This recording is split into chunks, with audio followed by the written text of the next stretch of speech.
University on lysosense. Of course, many of you, myself included, many of us donated soil to John's research project. They were looking for enzymes that are present in soil that can break down, let's say, arterial plaque, or perhaps other type of junk that builds up in your cells as we age, or perhaps the plaques associated with Alzheimer's. So there's another Institute member who's done some research, and also Mark Hemelainen. He was involved in some mitosense research over the past year. He's a member of the Immortality Institute. He moved on from the institute in Paris that was doing the mitosense research to another startup company that's doing genetic sequencing in California. But Mark is a member and also has done some research. So I just wanted to let everyone know that it's pretty easy to get involved on research, and the Immortality Institute has had a long history of grassroots activism, but also members getting involved in a lot of research.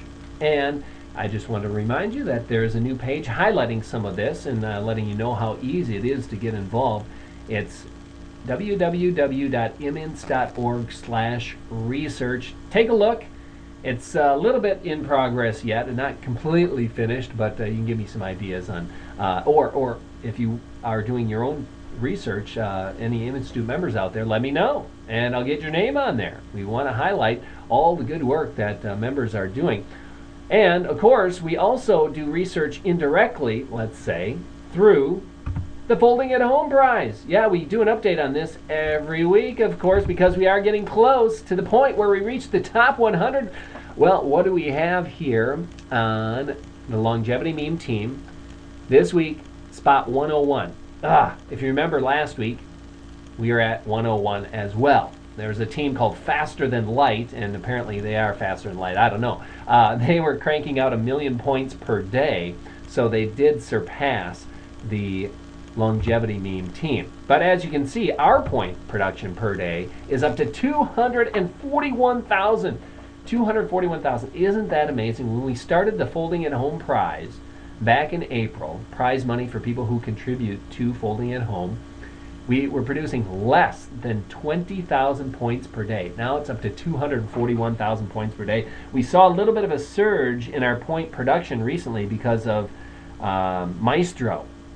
Jim, he's a member, who has 15 GPUs now cranking out points for Folding at Home. I don't know, I haven't checked his stats, his member stats yet, his team member stats, but he must be cranking out thousands of points per day. Thanks a lot, Maestro, or Jim, for getting our point totals up there. And you might be wondering, when are we going to reach the top 100?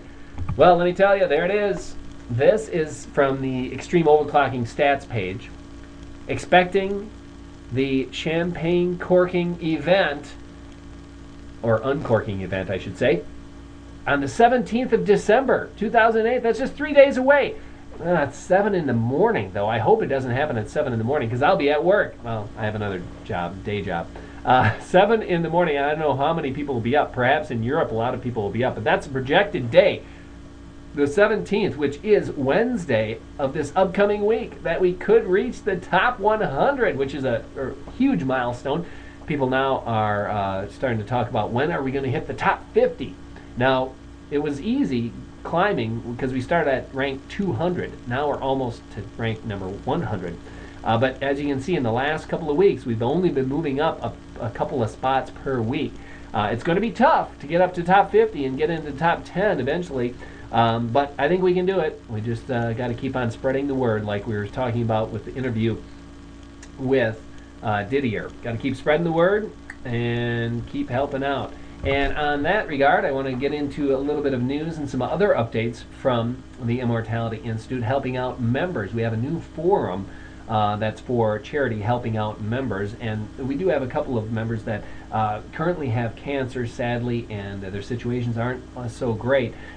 William O'Wright, the first immortal, he goes by in the forums, and of course everyone is probably familiar with his cancer story, but we do have many discussions ongoing about his situation. I just want to let everyone know that under the main category of forums under Immortality Institute, you'll see a forum, a new forum called Helping Members. and I'll highlight it here in red so you can see.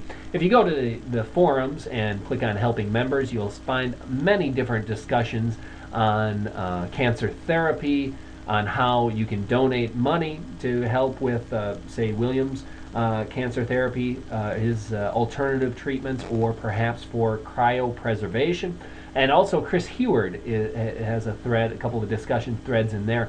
He is attempting to revive Zhuang Qi's cancer therapy, the leukocyte replacement therapy to treat cancer.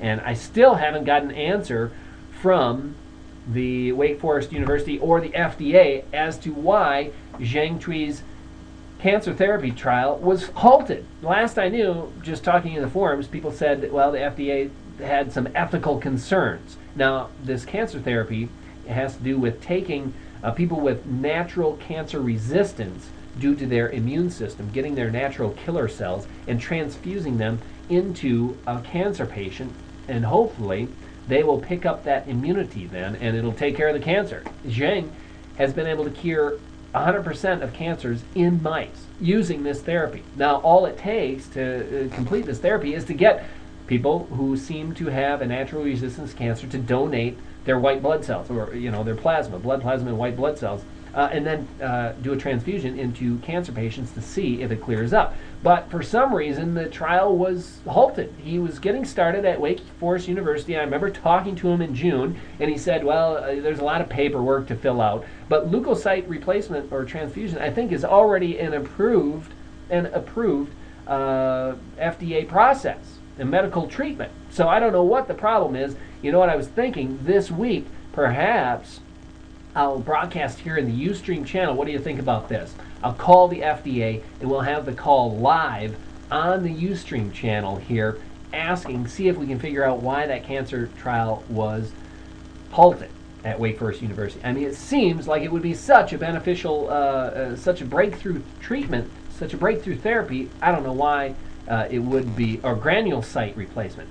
Granulocyte replacement. I just looked at the chat. Age Vivo reminded me it's not leukocyte, it's granulocyte replacement. Anyway, Eric thinks it would be interesting. Maybe we'll do a call to the FDA and we'll broadcast it live. We'll record it and see what they have to say. But anyway, back to my main point. I know I'm kind of getting off subject here a little bit. Helping members.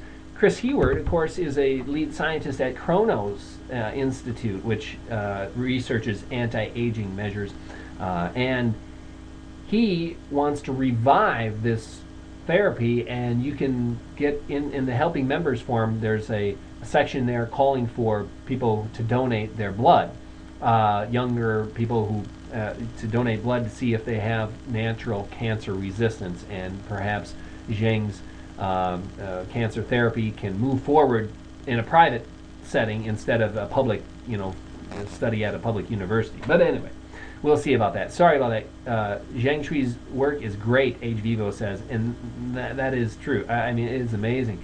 But yeah, I want to correct myself. It's granulocyte replacement therapy. Yeah.